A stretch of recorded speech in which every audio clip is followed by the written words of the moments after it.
માલપુરના મેવડામાં ખેતી કામ અર્થે ખેતરમાં ગયેલો ત્યારે ચાલુ વીજ વાયર તૂટી નીચે પડેલા તારથી કરંટ લાગવાથી બળદનું મોત, ખેડૂત બન્યો નિરાધાર।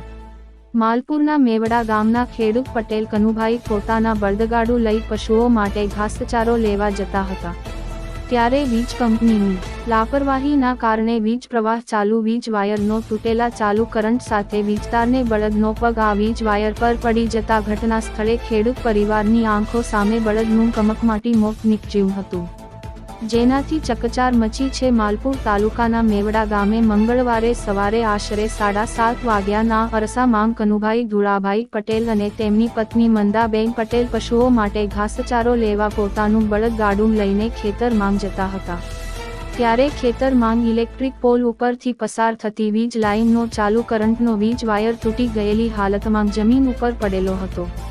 જમણી બાજુનો બળદનો પગ તૂટી પડેલા વીજતારને ના પર પડતાની સાથે બળદે જોરશોરથી બંગડવા લાગ્યો અને ગણતરીની સેકન્ડોમાં ઘટના સ્થળે બળદનું મોત નીપજ્યું હતું।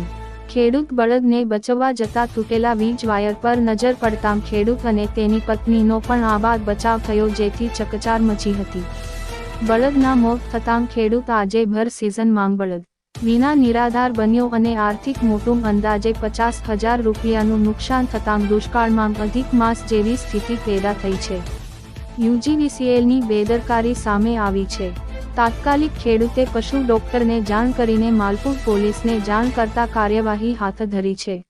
આ અંગે વીજ વિભાગના ડેપ્યુટી ઇજનેર ઘટના સ્થળે મુલાકાત પણ કરી હતી। ખેડૂતને થયેલા નુકસાન અંગે સૂત્રોમાંથી પ્રાપ્ત માહિતી અનુસાર ગુજરાતના મુખ્યપ્રધાન પદ ભૂપેન્દ્ર પટેલ તેમજ ઉર્જા મિનેસોટા કનુભાઈ દેસાઈને યોગ્ય વળતર તાત્કાલિક અપાવે તે માટે લેખિતમાં રજૂઆત કરી હોવાની વિગતો મળી છે।